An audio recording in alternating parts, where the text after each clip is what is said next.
আজ শুক্রবার, রাখি পূর্ণিমা, তাই সকল ভাই বোনদের রাখি পূর্ণিমা উপলক্ষে অনেক অনেক শুভেচ্ছা জানাই। সো হ্যালো এভরিওয়ান, আবার আমার আরেকটা নতুন ব্লগে তোমাদের সবাইকে ওয়েলকাম জানাই। তা তোমরা সবাই কেমন আছো? নিশ্চয়ই ভালো আছো, সুস্থ আছো। দেখো, রাখি পূর্ণিমার জন্য সকাল সকাল আমরা চারজনই স্নান করে নতুন জামা কাপড় পরে নিলাম। ছেলেও পরেছে, আমিও পরেছি।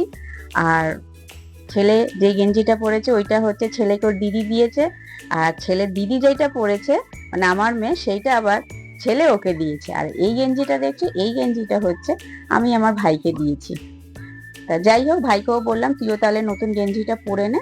তা ও পরে নিল, পরে নিয়ে তা বিছানার মধ্যে আমরা সব কিছু গুছিয়ে নিলাম। একটা প্লেটের মধ্যে রাখি, মিষ্টি, একটা ক্যাডবেরি সেলিব্রেশন। তা রাখিটা পরিয়ে দেওয়ার পরে তা মিষ্টির মধ্যে 3 রকমই মিষ্টি নিয়েছিলাম, কিন্তু যেহেতু আমার ভাই অন্য মিষ্টি অত পছন্দ করে না, ও বোঁদেটা একটু পছন্দ করে, তাই ওকে 2 চামচ বোঁদে খাইয়ে দিলাম। খাইয়ে দেওয়ার পরে অল্প করে একটু জলও দিলাম। জল দেওয়ার পরে ও আমাকে একটু মিষ্টি খাইয়ে দিল। আর ক্যাডবেরি সেলিব্রেশনটা একটু হাতে দিতে হয় তাই দিয়েছি, কারণ ভাই আমাকে পরে 500 টাকা দিয়েছে গিফট।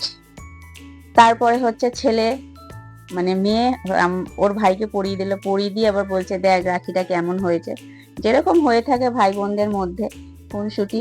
তো যাই হোক, তারপরে এই করার পরে একটা কেক কেনা হয়েছিল, মানে মেয়ে হচ্ছে ওর ভাইয়ের জন্য কিনেছিল, তো কেকটাই আজকে খাইয়েছে। খাইয়ে দুজনকে আবার দুটো হাতে ও ক্যাডবেরি সেলিব্রেশন দিয়েছে আর ও একটা কিটক্যাট দিয়ে, এইভাবে করেই আর কি সুন্দরভাবে রাখি পূর্ণিমার দিনটা খুব ভালো, মানে রাখি পরার দিনটা পড়াটা খুব সুন্দরভাবে হলো। তারপর ওই যে দেখলে 500 টাকা ওইটা ভাই দিয়েছে। দেওয়ার পরে তারপর আজকে জল খাবারে করেছিলাম লুচি আর আলুর তরকারি, আর সাথে একটু বোঁদে। তা ছেলেকে বললাম একটু বোঁদে নে, ও মাথা দিয়ে আগে না করছে, কারণ আমি বারে বারে বলছি যে দেখ লুচি খাওয়ার পরে একটু যে কোনো মিষ্টি খেলে তাহলে লুচিটা হজম হয়ে যায়। ও না না না না করছে। যাই হোক, ওদেরকে খেতে দিয়ে এসে আমি ঠাকুর ঘরে চলে আসলাম। ঠাকুর ঘরে এসে আগে গোপুসোনাদের ঘুম থেকে তুলেই ওদেরকেও খেতে দিয়ে দিয়েছি, আর দুটো রাখি রেডি করে রাখছি যে যাতে মেয়ে আর কি এসে ওর 2 গপু ভাইদের হাতে পড়াতে পারে, কারণ মেয়ে হচ্ছে নিচে অফিস করছিল। ও বললো মা আমি আসছি দাঁড়াও, তা ও টাইম মতো এসে পড়িয়ে দিল।